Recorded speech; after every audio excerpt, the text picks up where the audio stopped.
Bismillah, alhamdulillah, assalatu wassalamu ala rasulillahi la hawla wa la quwwata illa billah. Wa ba'du, para jamaah, alhamdulillah, siang hari ini kembali kita dipertemukan Allah di majelis yang penuh dengan keberkahan ini. Mudah-mudahan setiap aktivitas kita dicatat oleh Allah sebagai amal soleh. Amin Allahumma amin. Para jamaah, untuk siang hari ini kita akan mengkaji tentang puasa, aktivitas yang sering kita lakukan, aktivitas yang bertahun-tahun kita lakukan. Kita coba perdalam kembali, barangkali ada beberapa hal yang mungkin kita belum memahami. Baik, as-shaum atau dalam bahasa Indonesia disebut dengan puasa, artinya adalah imsakun. Imsak itu artinya menahan. Ini makna bahasa. Adapun menurut syarat, menurut syariah, puasa adalah meninggalkan sesuatu yang membatalkan, dimulai dari pagi hari fajar shadiq sampai dengan terbenamnya matahari dengan cara yang telah tertentu. Ini jadi definisi puasa menurut syarat atau menurut syariat. Adapun puasa ini telah kita ketahui bersama, ada yang berhukum wajib dan ada pula yang berhukum sunnah. Adapun puasa yang wajib, yakni puasa Ramadan, sudah kita pahami, diwajibkan bagi kita untuk melakukan puasa. Dalam Al-Quran Allah Subhanahu wa ta'ala berfirman, ya ayyuhalladzina amanu kutiba alaikumusyamu kama kutiba alal ladzina min qablikum la'allakum tattaqun. Redaksi ayat ini ditujukan hanya kepada mereka orang-orang yang iman saja. Ya ayyuhalladzina amanu, wahai orang-orang yang beriman, kutiba, ditetapkan.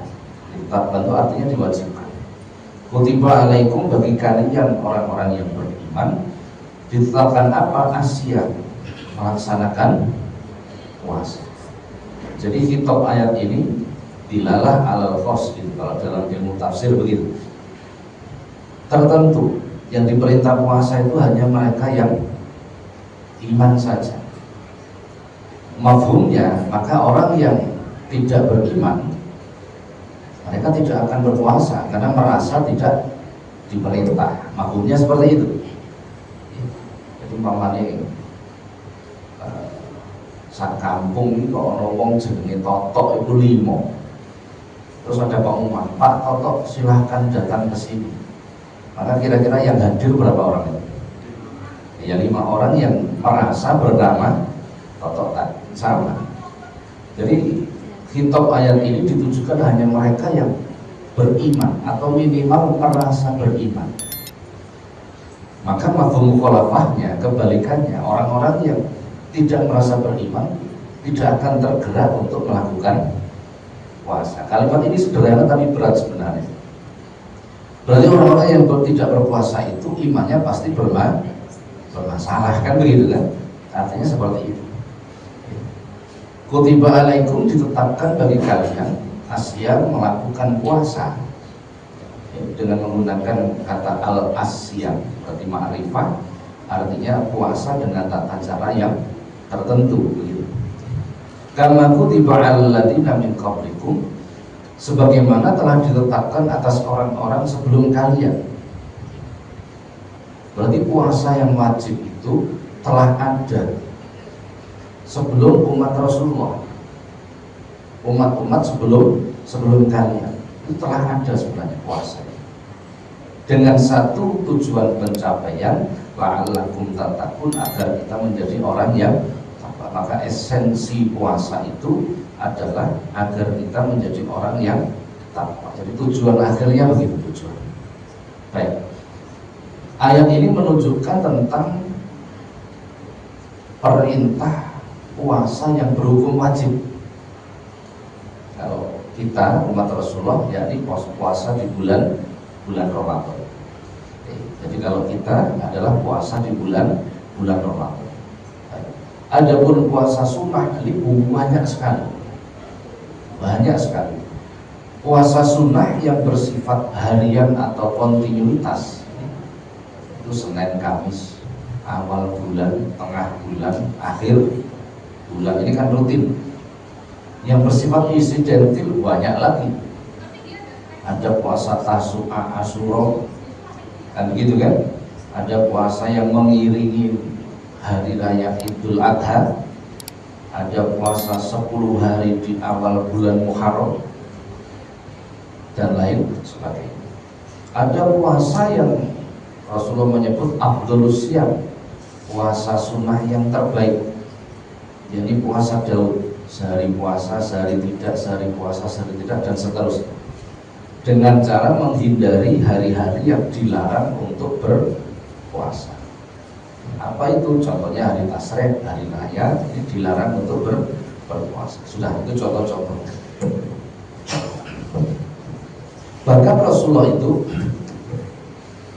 seringkali ketika pulang ke rumah, selesai menjalankan sholat subuh, ketika tidak didapati makanan di dalam rumahnya dan beliau belum makan sama sekali, maka beliau mengatakan pada istrinya, aku berpuasa. Tidak tertentu harinya, tidak tertentu. Jadi sampai kok mulai rawon panganan terus niat poso boleh. Walaupun tidak begitu juga boleh. Jadi puasa itu sebenarnya fleksibel, tidak harus Senin, tidak harus Kamis. Tidak harus Senin, tidak harus Kamis. Jadi karena Rasulullah itu seringkali ketika pulang tidak mendapati makanan, kemudian beliau mengatakan puasa. Berarti timbangannya gak makan tapi gak poso, kan kaduk poso pisang, kan begitu. Artinya seperti itu. Baik. Dalam ayat yang lain, Allah Subhanahu wa taala menyampaikan, ista'inu bis-sabri was-shalah. Memintalah kalian kepada Allah, walaupun domirnya dihilangkan. Kalau dalam ilmu tata bahasa Arab begitu, ista'inu, memohonlah, meminta tolonglah kalian. Ayatnya, redaksi ayatnya tidak menyebut kata Allah di situ, tapi sudah mafhum, sudah dipahami bahwa yang dimaksud itu adalah meminta tolong kepada Allah. Bisa beri dengan perantara melakukan kesabaran, wassolati, dan dengan perantara melakukan sholat. Sabar di dalam ayat ini, kalau panjenengan buka kitab tafsir, baik itu Ibnu Katsir atau Nawawi atau Jalalain atau Ruhul Bayan, itu sama. Sabar dalam ayat ini yang dimaksud adalah berpuasa. Sabar yang dimaksud dalam ayat ini itu artinya puasa. Jadi kalau kita baca terjemahan saja itu khawatir salah. Padahal sabar di sini itu yang dimaksud adalah berpuasa. Minta tolonglah kalian kepada Allah dengan berpuasa dan melakukan sholat. Kenapa kok diartikan puasa dalam ayat ini? Li'anna syahrul Ramadan, dikarenakan bulan Ramadan syahrul sabri, bulan kesabaran. Jadi nama lain bulan Ramadan itu adalah bulan kesabaran. Ini contohnya. Baik. Ini sedikit pengantar tentang puasa wajib ataupun puasa sunnah. Adapun syarat wajib. Jadi kalau syarat itu di luar pekerjaan, di luar perbuatan.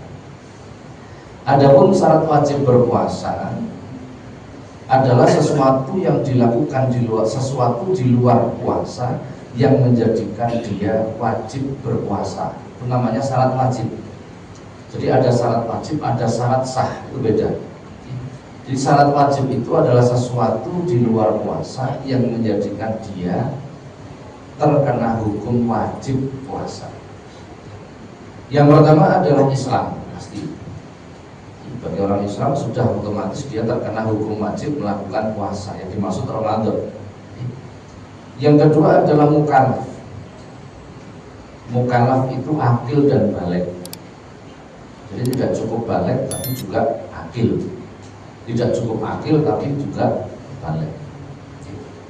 Jadi kalau laki-laki kisaran usia 14 tahun lah kurang lebih begitu, maka dia sudah terkena hukum wajib melakukan puasa. Itu untuk balik. Adapun untuk akil itu berakal sehat, maka orang gila tidak terkena hukum wajib melakukan puasa. Atau dia dalam keadaan akalnya sehat, tengah-tengahnya poso gendengnya teko, apa gendengnya teko. Jadi orang ini berarti kumat-kumatan, itu menjadi batal puasa. Baik.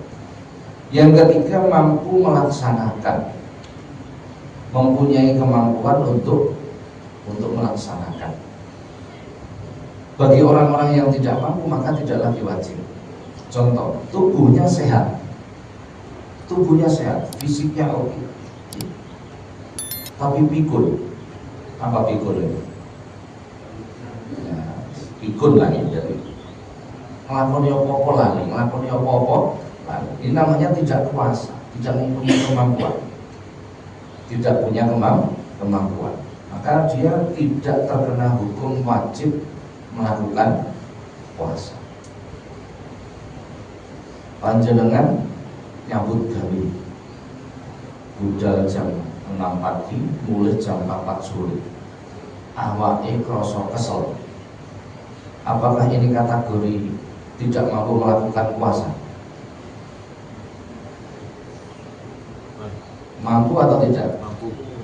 Kok dikatakan mampu, kenapa? Ya, saya khawatir nanti dijadikan alasan ini, gitu maksudnya nih. Aku nyambut gawe kesel ya, aku tak gak kosong. Jadi ukuran mampu itu ada batasannya. Jadi yang dimaksud mampu itu adalah mampu melakukannya tanpa resiko yang besar. Aku nek poso itu terus lemes saya. Resiko yang saya hadapi itu lemes, ya mesti wae wong jenenge wong poso. Itu resiko kecil namanya. Jadi resiko yang dihadapi terlalu besar, maka itu tidak wajib melakukan puasa. Baik. Yang keempat adalah sehat, tubuhnya sehat. Bagi orang yang sakit, yang manakala dengan sakitnya itu ketika menjalankan puasa, maka sakitnya menjadi lebih parah. Jadi sakit ini pun harus diterjemahkan. Oh gak poso cak, iya aku loro panu, kan tidak masuk. Jadi ada ukurannya. Ada ukuran. Jadi maksud sehat itu adalah tubuhnya sehat, yang sekiranya melakukan ibadah puasa tidak membawa dampak kerusakan yang besar. Jadi memang ada kaidah fikih. Fikih itu produk hukum. Ini boleh, ini tidak boleh, ini sah, ini batal, ini wajib, ini sunnah. Itu produk hukum namanya. Untuk menentukan produk hukum itu butuh alat, namanya rumusan atau disebut qawaidul fiqhiyah, kaidah-kaidah fikih. Ini yang rumus digunakan untuk menentukan hukum. Di antara rumus-rumus itu adalah daf'ul mafasid muqaddamun ala jalbil masalih. Mencegah kerusakan itu lebih diutamakan daripada melakukan kebaikan. Itu rumus. Berpuasa itu baik, tapi manakala berpuasa itu justru memunculkan kerusakan, maka itu hendaknya ditinggal. Artinya ditinggal itu tidak dilakukan. Contohnya begitu nih, itu wong panjenengan kok loro matang-matang nek rumah sakit, diinfus. Aku gak gelem diinfus, aku gak gelem minum obat soalnya poso. Dengan kemungkinan nek poso penyakitnya semakin parah, maka itu boleh ditinggalkan untuk tidak melakukan puasa. Artinya boleh ditinggalkan ini bukan kok terus gak poso selesai, nggak begitu. Nanti ada cara-caranya. Jadi bagi orang yang meninggalkan puasa yang wajib, maka dia terkena denda seperti apa itu nanti di belakang. Jadi yang dimaksud sehat itu seperti. Yang kelima adalah mukim, berdiam di satu tempat, tinggal di satu tempat. Maksudnya satu tempat itu satu kota, dia bertempat tinggal di situ. Mukimin itu adalah orang yang berdiam di satu tempat lebih dari 3 hari. Lebih dari tiga hari. Itu disebut dengan mukim. Manakala panjenengan sedang melakukan safar perjalanan, maka itu mendapatkan rukhsah namanya. Rukhsah itu keringanan. Manakala telah memenuhi syarat-syarat tertentu, maka tidak wajib berpuasa lagi. Tidak wajib berpuasa lagi. 5 hal ini merupakan syarat wajib seseorang sehingga dia terkena hukum wajib melakukan puasa. Baik, sampai sini dulu barangkali ada pertanyaan. Sampai syarat wajib melakukan puasa. Sudah? Baik, kita lanjutkan. Sekarang syarat sah. Syarat sahnya berpuasa adalah sesuatu di luar puasa yang menentukan keabsahannya puasa. Puasa itu menjadi sah atau tidak. Ada 4 syarat sahnya puasa. Yang pertama Islam, pasti. Yang kedua akil, berakal. Akalnya jalan, akalnya normal. Bagi orang yang hilang akal, walaupun tidak gila, dia berpuasa. Besok poso, awan tetap poso, begitu sore hilang akal, walaupun tidak gila. Apa hilang akal yang tidak gila? Pingsan. Maka tidak sah puasa. Tidak sah puasa. Itu yang dimaksud di situ. Yang dimaksud di sini. Adapun Islam maksudnya yang menjadikan seseorang itu tidak sah puasanya. Kalau tadi kan syarat wajib. Dia seorang muslim. Jam 12 beduk tengah-tengah poso murtad. Puasanya sudah tidak sah. Contohnya begitu. Jadi perbedaan dengan syarat wajib di situ. Contohnya begitu. Baik. Yang ketiga bagi perempuan adalah suci dari haid dan nifas, pasti. Tengah-tengah poso jam 5:15 maghrib kurang 5 menit tiba-tiba haid, maka puasanya menjadi tidak sah. Tidak sah itu dengan kata lain batal, kan begitu kan? Jadi tidak sah. Walaupun kurang 5 menit masuk gak sah, nggak ada, sudah itu aturannya begitu. Walaupun kurang 5 menit. Yang keempat, mengetahui waktu berpuasa. Mengetahui. Panjenengan yang tengah alas gak ngerti kapan subuh, kapan maghrib, maka seandainya maksa puasa, puasanya tidak sah. Puasanya menjadi tidak sah karena gak ngerti waktu. Contohnya begitu nih. Panjenengan yang tengah alas gak bawa HP, sehingga tidak bisa mengetahui kapan masuknya waktu subuh, supaya gampang dipahami, dan kapan waktunya masuk maghrib, maka puasanya menjadi tidak sah. Tuh. Ini adalah syarat sah berpuasa. Baik, sampai sini barangkali ada pertanyaan.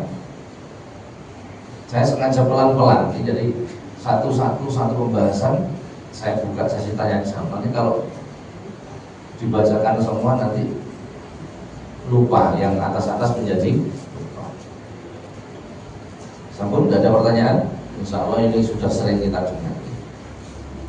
Selanjutnya adalah rukun puasa. Di Islam ada rukunnya Islam, sholat ada rukunnya sholat. Salah satu rukun kita tinggalkan di dalam sholat, maka sholat kita disebut tidak sah, kan begitu kan? Sama halnya dengan puasa. Rukun puasa itu ada 3. Yang pertama niat, harus ada niat, itu harus ada. Apa definisi niat? Kalau menurut hadis, innamal a'malu binniyat. Semua aktivitas kita itu menjadi ada nilainya karena hadirnya niat. Manakala kita melakukan aktivitas tanpa adanya niat, maka amal kita, perbuatan kita itu sebenarnya tidak ada nilainya. Aisyikhatul amali binniyat, sahnya amal itu bergantung dari dari niat. Maka niat itu mesti masuk komponen utama pada setiap aktivitas itu. Nah, demikian pula puasa, maka wajib hadirnya niat. Kapan berniat untuk puasa itu? Nah, waktu melakukannya. Asalnya niat itu adalah muqarrinan bi fi'lihi, bersamaan dengan pekerjaannya. Jadi asal dari niat itu adalah bersamaan dengan pekerjaan. Panjenengan sholat bersamaan dengan takbiratul ihram, itulah tempatnya niat. Bagaimana dengan berpuasa? Manakala kita berniat tetapi tidak bersamaan dengan pekerjaannya, maka harus menyebutkan waktunya. Ini panjenengan niat biasanya pada tarawih toh, nawaitu sauma apa? Sauma godin, menyebutkan godan itu artinya besok. Jadi kalau kita berniat tidak bersamaan dengan pekerjaannya, maka harus menghadirkan waktunya, kapan kita berpuasa. Nawaitu sauma godin, saya berniat melakukan puasa besok. Artinya begitu gitu. Panjenengan gak terawih sehingga lali gak niat. Kan biasanya dituntun itu kalau terawih, sehingga kita berniat terus. Lali gak niat, wayah sahur kudu kesel, dilalah bar sahur turu meneh. Gitu. Subuh beradzan subuh jam 5 baru bangun. Baru bangun. Belum berniat. Kira-kira bagaimana? Sah atau tidak ini? Sah atau tidak? Manakala kita masih berada di posisi pagi hari dan belum melakukan sesuatu yang membatalkan puasa, maka sesegera mungkin berniat melakukan puasa. Bagaimana niatnya? Tidak boleh menggunakan nama itu sama godin. Ya kan puasa untuk besok itu artinya, kan begitu kan? Nama itu saumal yauma, saya berniat berpuasa hari ini. Ini masih banyak yang belum tahu gini-gini.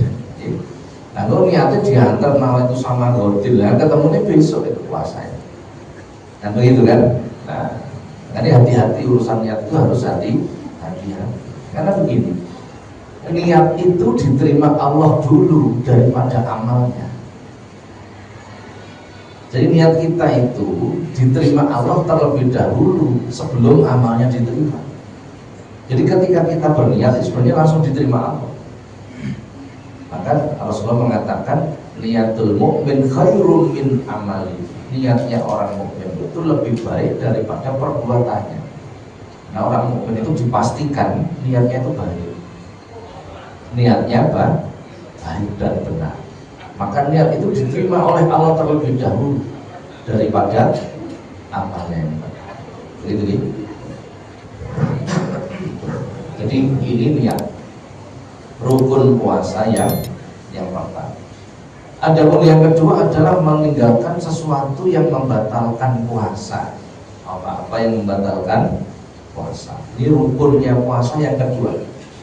Apa yang membatalkan puasa?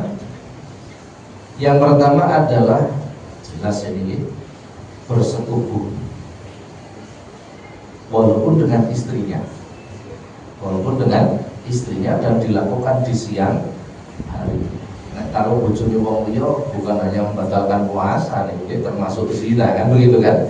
Nah, maka ini membatalkan puasa manakala dilakukan di siang hari. Kalau membatalkan puasa di siang hari, berarti kalau dilakukan malam hari boleh enggak? Boleh enggak?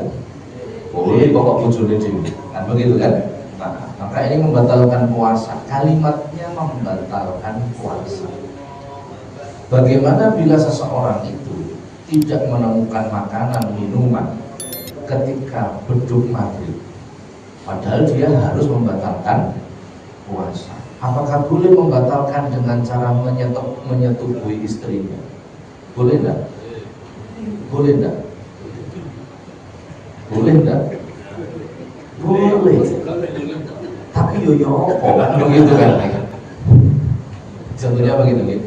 Bolehnya boleh, tapi yo piye gitu kan. Sudah.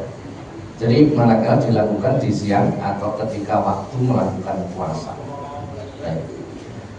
Yang kedua, keluarnya sperma atau inzal dalam bahasa agama sebab sentuhan antar kulit atau sebab mimpi.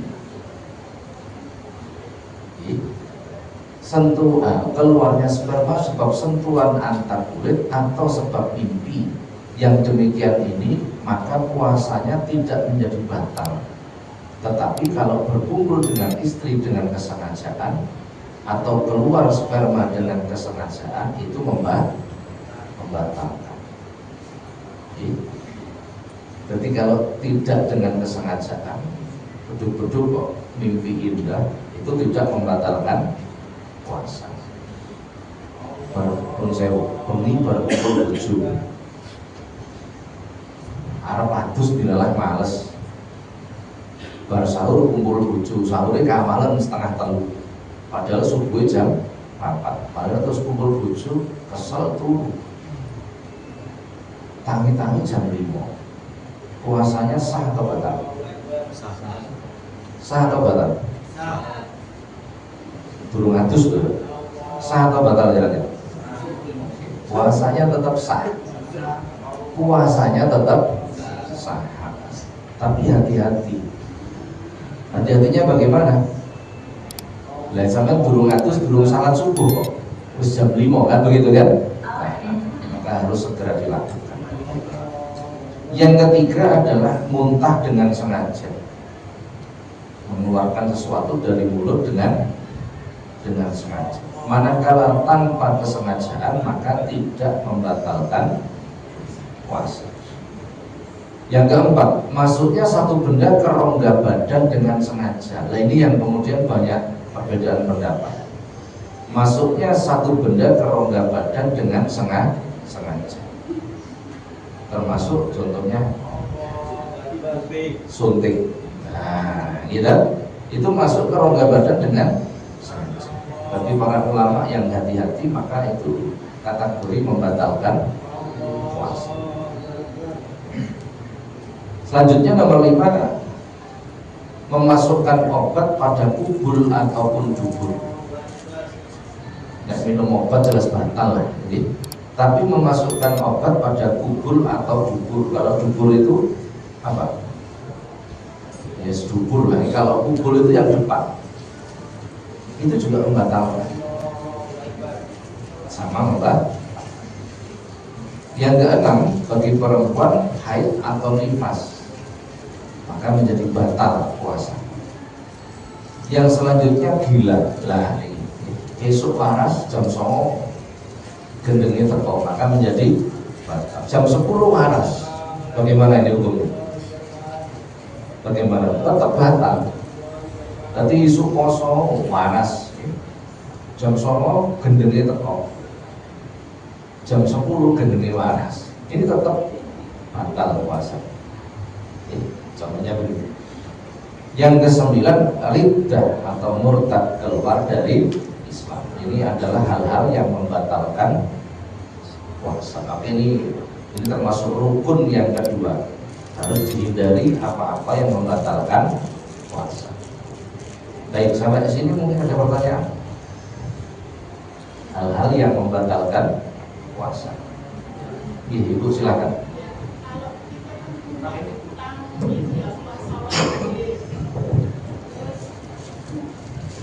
Kalau kita kan punya hutang puasa Ramadan ya Ustaz ya. Terus kita seumpama mau puasa sunnah, misalkan puasa Arafah, itu kita niatnya itu puasa Ramadan atau langsung di niat 2 itu gimana Ustaz? Terima kasih. Niatnya 2 apa 1 gitulah. Ya. Bagi orang yang punya hutang puasa Ramadan, hutang itu artinya meninggalkan puasa karena Ramadan itu wajib maka dianggap berhutang, kan begitu kan? Terutama ibu-ibu ini yang sering hutang. Yang sering hutang biasanya bukan sering hutang, bukan wajib hutang. Ya, karena beda ya. Jadi karena nggak sah puasanya sehingga wajib untuk tidak berpuasa. Dilalah waktu nyaur utang poso Ramadan itu bertepatan dengan Yaumul Arafah, bertepatan dengan hari Kamis, bertepatan dengan tengah bulan. Tengah bulan berarti puasa Yaumul Bid, puasa Ayyamul Bid. Berarti ada peluang 4 ini. Bagaimana? Apakah harus lihat 4-4-nya? Begini, manakala ada sesuatu yang lebih besar, maka hendaknya diniati yang lebih besar. Apa yang lebih besar? Sesuatu yang wajib, maka hendaknya berniat mengqadha puasa Ramadan. Apakah tidak perlu kemudian kita berniat dengan puasa sunnah yang lain? Tidak perlu, karena pahalanya otomatis masuk di dalamnya. Otomatis. Ada puasa sama-sama sunnahnya, Senin Kamis, dilalah pas dino Senin, pas poso Ayyamul Bid, pas poso Yaumul Arafah bareng. Bagaimana ini menyikapinya? Maka ambil yang paling jarang, itu jadikan niat. Kalau Senin Kamis kan selalu setiap minggu ada, betul. Kalau Ayyamul Bid setiap bulan ada. Tapi kalau Yaumul Arafah kan cuma setahun sekali. Maka ambil yang paling jarang, yakni puasa hari Arafah. Maka otomatis include itu. Maka sudah masuk semua itu. Nah, jadi begitu Ibu. Jadi tidak perlu kita berniat semuanya, nanti menjadi banyak sekali itu.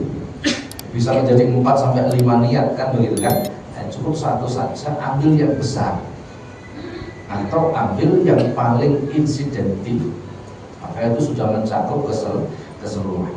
Begitu. Ada yang lain mungkin?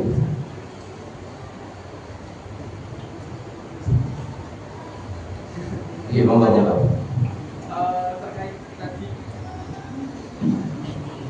Terkait tadi yang misalkan ini kalau dari istri itu terkait masalah waktu. Jadi misalkan kalau dari si istri ternyata sudah suci pada saat jam 7, tapi dia belum membatalkan puasa, melakukan hal yang membatalkan puasa, terus dia berpuasa gitu, gimana Pak? Suci jam 7 pagi maksudnya? Ya, pada saat Ramadan, tapi dia dalam rentan waktu jam 7 itu tidak melakukan hal yang membatalkan puasa, itu bisa nggak berpuasa? Kalau sucinya jam ini, mungkin contohnya yang kurang tepat. Kalau sucinya jam 7 berarti kan sudah masuk waktu puasa, ya kan? Nah, itu maka tidak boleh puasa. Kalau sucinya itu ketika sahur, contoh begitu. Kalau jam 7 kan otomatis habis subuh sampai jam 7 dia masih belum suci, maka dia tidak boleh puasa, walaupun belum makan, belum minum, tidak boleh. Karena ketika batas wajib, batas melaksanakan awal puasa, dia dalam keadaan belum suci, kan begitu kan? Bagaimana kalau seorang perempuan waktu sahur belum masuk puasa, belum masuk adzan subuh ini, waktu sahur itu suci, berhubung dia kemarin itu tidak puasa karena udzur, akhirnya dia nggak sahur, soalnya dipikir besok masih belum suci. Ternyata begitu adzan subuh ngelilir didelok sudah suci, dia belum sempat bersuci.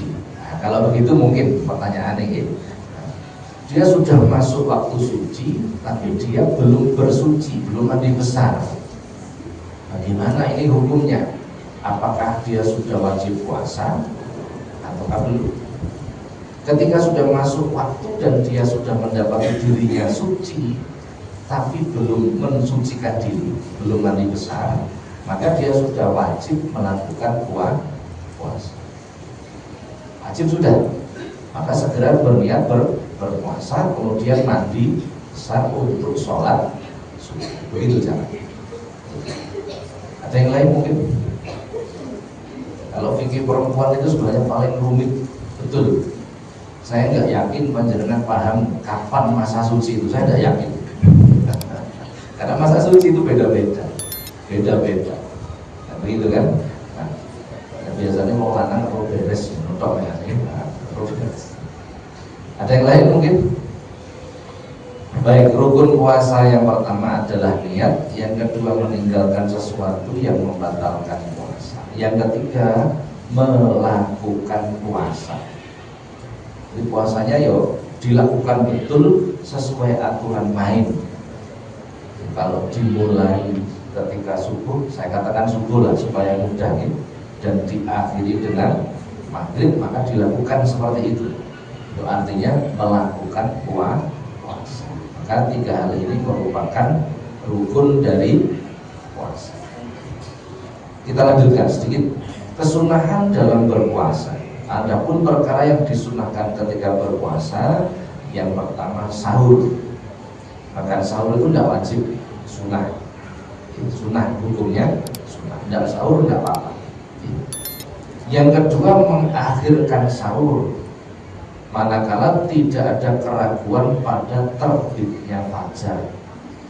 Ya masih mengakhirkan sahur, ya teman-teman mepet gitu maksudnya ini. Sehingga kita tidak punya sak, tidak punya keraguan. Yang ketiga segera berbuka ketika telah yakin terbenamnya matahari dan dilakukan sebelum sholat. Dilakukan sebelum sholat. Jadi ini saya pernah menangani kasus ini di daerah Kecamatan Bulungannya. Jadi ketika puasa Ramadan, salah satu masjid itu mengkumandangkan adzan. Ternyata belum masuk waktu adzan maghrib. Masih kurang hampir 2 menit diadzan. Akhirnya banyak penduduknya yang membatalkan puasa. Ini menjadi problem, sempat terjadi. Yang keempat berdoa sesaat setelah berbuka puasa. Maka ini sunnah. Yang kelima memberi makan orang yang berbuka puasa, sunnah. Jadi kalau kita memberi makan orang yang berpuasa itu kita mendapat pahalanya orang yang berpuasa. Kita puasa ini Ramadan, kita memberi orang lain makan untuk berbuka, kita dapat 2, puasa kita dan puasanya orang itu. Kok sing dikei buka 20 ya lumayan lah, kan begitu kan? Nah, contohnya seperti itu. Yang keenam, mandi besar sebelum fajar bagi yang berhadas besar. Jadi mandi jinabat sebelum fajar, saya sederhanakan, sebelum subuh itu hukumnya sunnah bagi yang berhadas besar. Gitu ya. Lho nek matur subuh napa bareng Pak mandi besar boleh. Sebenarnya saya nututi sholat subuh. Kan yang menjadi masalah sholat subuhnya ini, bukan puasanya. Nah, begitu kan. Yang ketujuh, menjaga mulut dan anggota tubuh dari sesuatu yang berlebihan, itu sunnah. Di poso kok gak akeh ngomongnya, itu sunnah. Poso ndak banyak aktivitas, itu sunnah. Poso kok turu tok lah itu makruh. Masih gak ada aktivitas tapi ya aja turu tok. Jadi dijaga.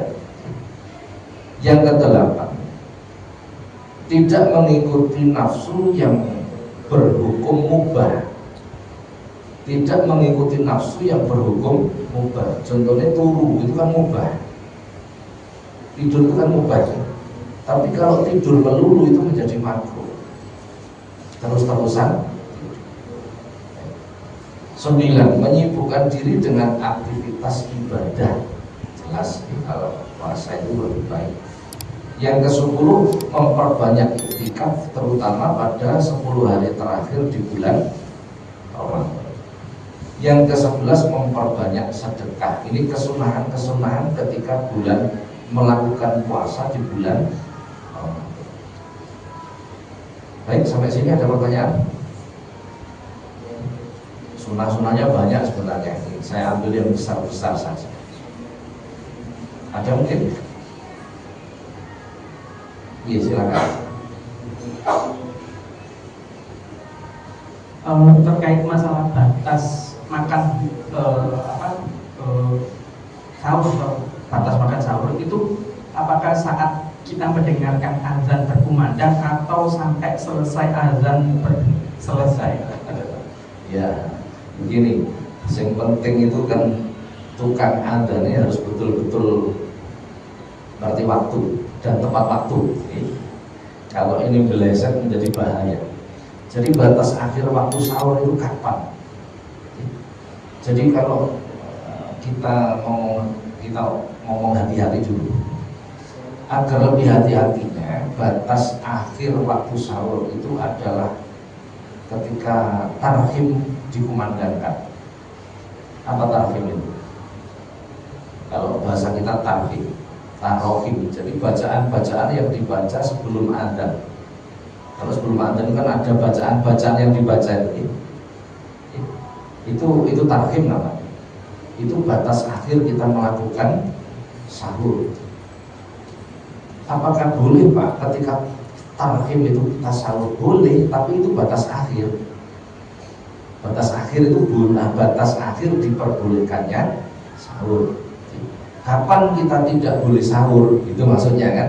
Kapan kita tidak boleh sahur? Ketika adzan dikumandangkan. Maka juru adzan harus mengerti waktu, terutama ketika bulan Ramadan. Perhatikan betul waktunya. Karena itu mundur sedikit kita kemudian masih makan, itu berarti sudah batal. Jadi batas akhirnya adalah ketika tarhim.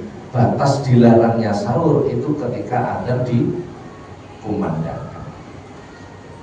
Apakah ada pendapat yang mengatakan sampai akhir adzan itu selesai? Ada, tapi pendapat itu lemah, jangan diikuti. Jangan diikuti. Iya, memang ada.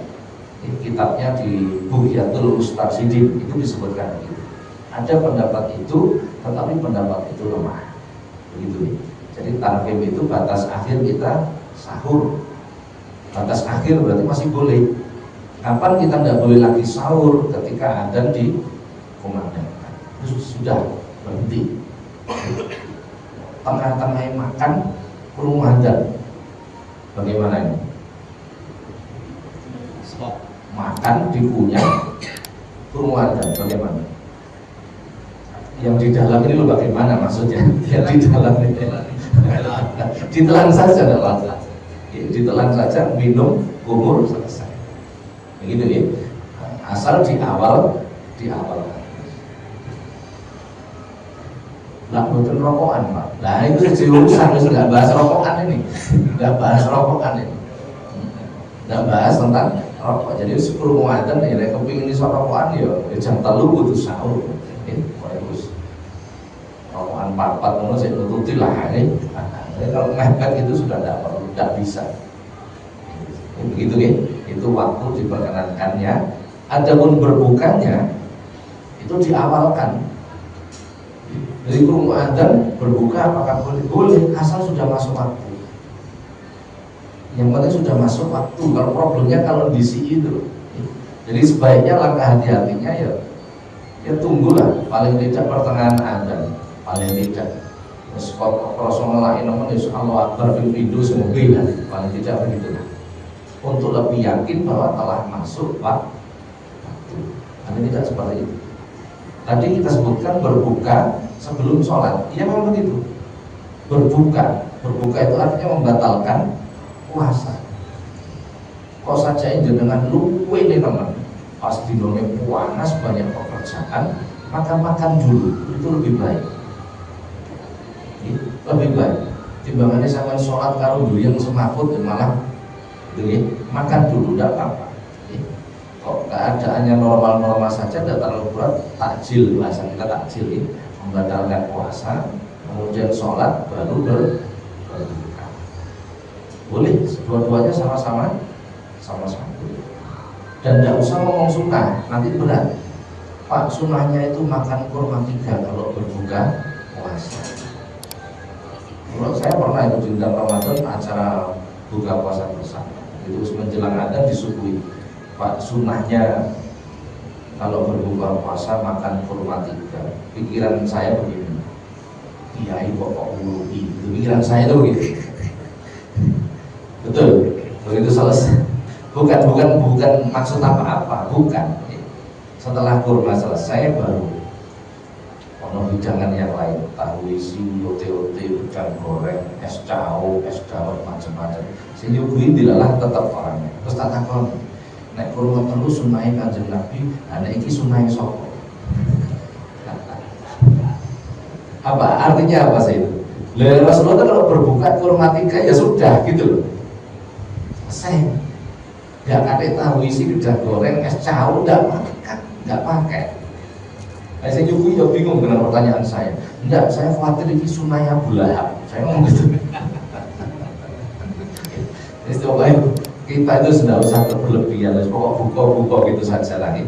Nah, memang disunahkan yang manis-manis, ya disunahkan yang manis. Kalau kita meniru Rasulullah, plek nggak mampu sudah. Rasulullah itu cuma kurma 3 terus nggak ngapa-ngapain, nggak mampu kita. Dan kita dulu apa aja ditunggu kok. Nah, Ramadan tuh kita lihat apa aja kita beli, kan begitu kan? Nah, ya boleh, yang penting jangan sampai kenyang, dijaga jangan sampai. Baik, para jamaah sampai sini dulu. Insya Allah kita lanjutkan pertemuan yang akan datang tentang cara mengkodok puasa.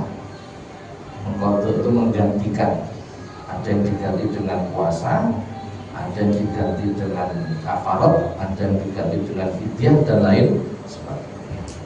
Sampai sini dulu, mudah-mudahan jadi ilmu yang manfaat. Al-Fatihah.